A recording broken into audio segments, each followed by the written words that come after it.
Ayan, magandang hapon po sa inyong lahat. At ituloy po natin yung ating live consultation, no? At alas 3:30 na po ng hapon. Nandito po tayo sa ating clinic, no? Ito po si Dr. Jeff Ho. Nasa harap ko po isang pasyente. Nagpaalam po ako sa kanya kung papayag siya na kasama ko siya sa video. Alanganin eh. Kaya sabi ko, baka seloso yung asawa ninyo. Yun. Kaya sabi ko, ngayon, sa Bisaya pa na, karon lang siya makatapad o gwapo. Yun. Sa Tagalog, ngayon lang siya makatabi ng magandang lalaki. No? Baka magalit yung asawa niya. Sasabihin ng asawa niya, ano palagay mo sa akin?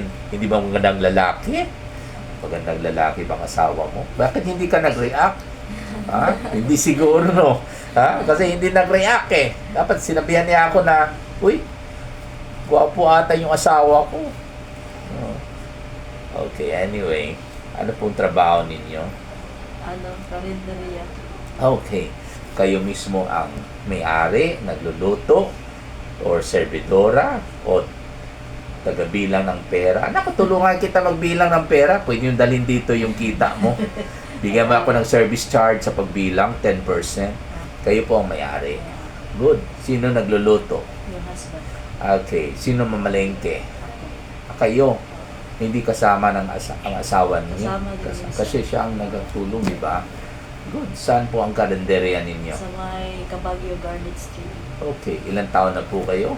42. 40. Okay, ilang taon na po kayo sa negosyo sa karinderya? Mga 5 years. 5 years, bago lang pala. Ay, di. Mula pa kami sa Makati. Ganyan na rin yung namin. Galing po kayo sa Makati? Sa Makati. Ang asawa po niyo taga Luzon? Taga Luzon. Taga Makati City. Talaga? Kayo po, taga rito. Bakit napadpad kayo doon? Doon kami tumira first. Medyo doon kami nagkita sa Makati. Ayun. Bakit nakarating kayo sa Makati? Siyempre, before kayo nagkita, siyempre, hindi naman dahil sa kanya, di ba? O, dahil ba sa kanya? Sa Facebook? Hindi. Hindi naman. Doon ako nagtrabaho. Doon kayo nagtrabaho. Wala pa kayong anak at that time. Single pa po kayo. Limang taon pa kayo? Or Nung nag-start ako mag-business ng 5 karinderya taon. dito, 5 years. Pero 5 doon years. sa Makati. doon talagang Karinderya. nag-umpisa yung karinderya niyo? Saan banda? Sa Makati Sa City? may Onyx Street Extension. Talaga? Sino talaga magaling magluto yung asawa ninyo? Okay, ilan pong anak ninyo? Tatlo. Pang ilan po Panganay. siya? Panganay, ilan taon na po ito? 22 po. 22, ano ka?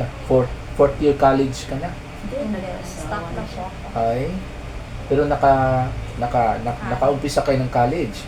Opo, naka-umpisa. Anong kurso po ninyo?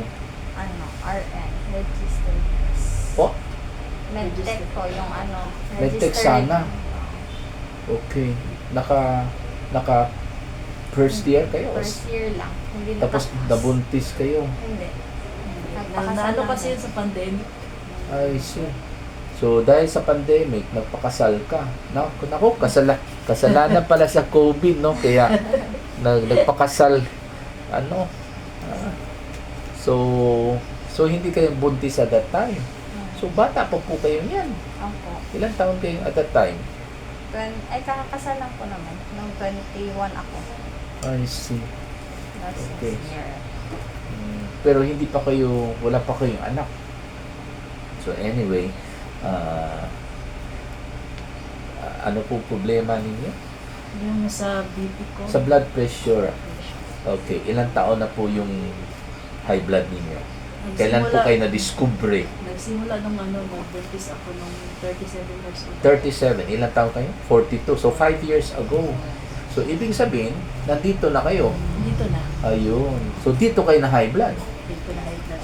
Okay. Sige.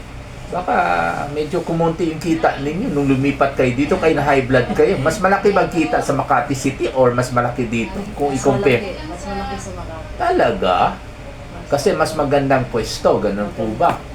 Yung pwesto po din dito sa labas ng bahay or nag-rent kayo ng pwesto? Nag-rent kami. Bali sa garahe lang kami nagtitinda. Ay, talaga. Ginawa namin kainan yung garahe. Doon kayo nakatira rin. So, walang rental, di ba, no? Hindi, rent kami doon sa bahay na yan. I see. Okay. Anyway, ano pong gamot ninyo ngayon? Yung losartan. Losartan, ilan milligrams? 100. 100 milligrams. Kasi meron. Okay. O Anyway. Amlodipine. Amlodipine na 5 or 10? 10. 10. Okay, sige lang. So, ano bang kadalasan yung blood pressure ninyo? Usual blood pressure. Ilan po? 200. 200 over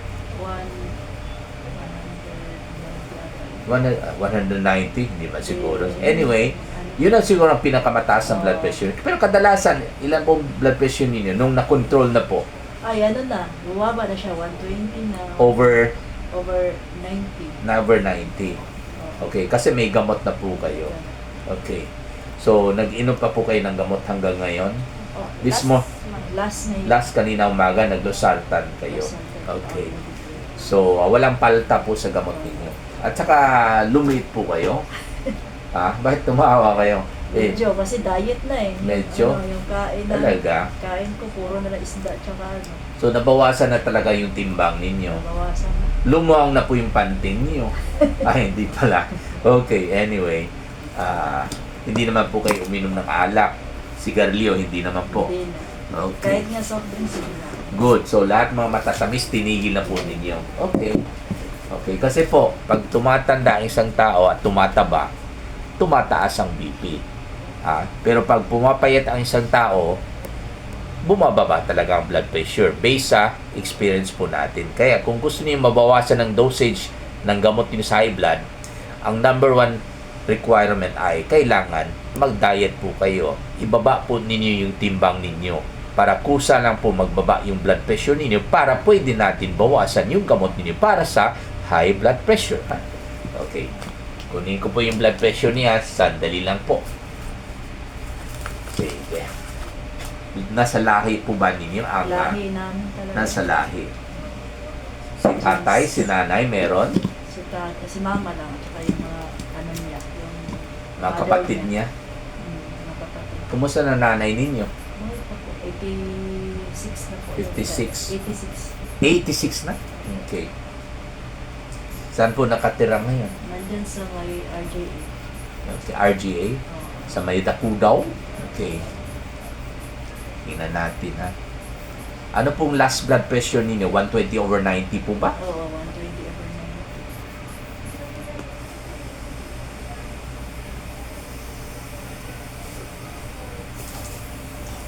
Tumaas ng konti ngayon. 150 over 90. Nag-ano kasi ako, nag-zumba. Nag-zoom pa? Kailan kayo nag-zumba? Kanina mga alas 12 hanggang alauna. Alas 12 hanggang alauna. Bago lang pala. Bago.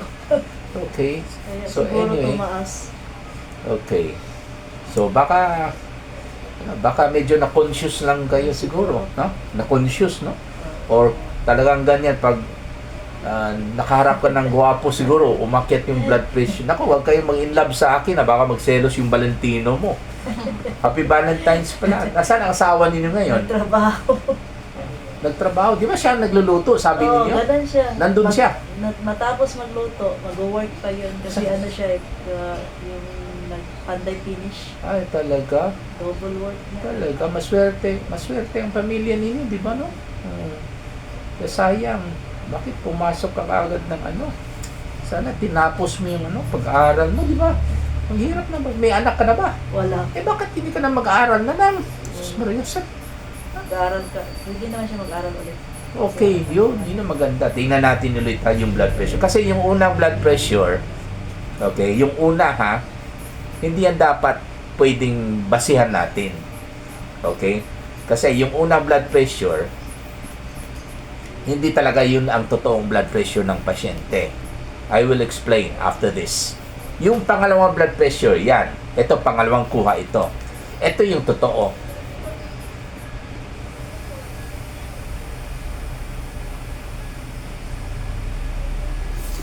Medyo mas bababa ngayon. Kanina, 150/90. Ngayon, 130/90. Ayan. So, itong 130/90, yun po ang i-record natin na blood pressure. Bakit hindi pwede natin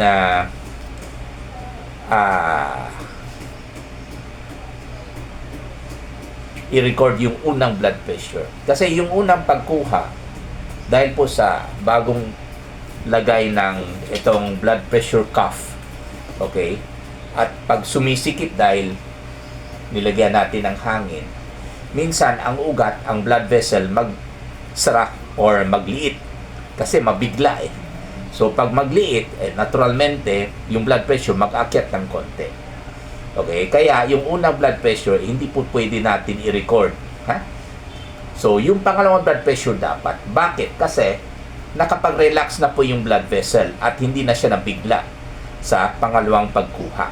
Pero dapat hindi pwede alisin yung blood pressure cuff para kunanin ulit ng second blood pressure, no? Okay?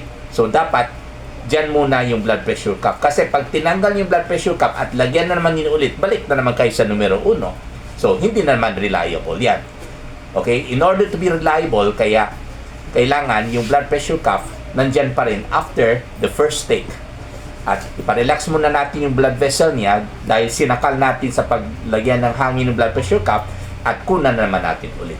Kaya ang pangalawang blood pressure taking, yun po ang reliable, yun po ang accurate, hindi yung unang blood pressure taking. No?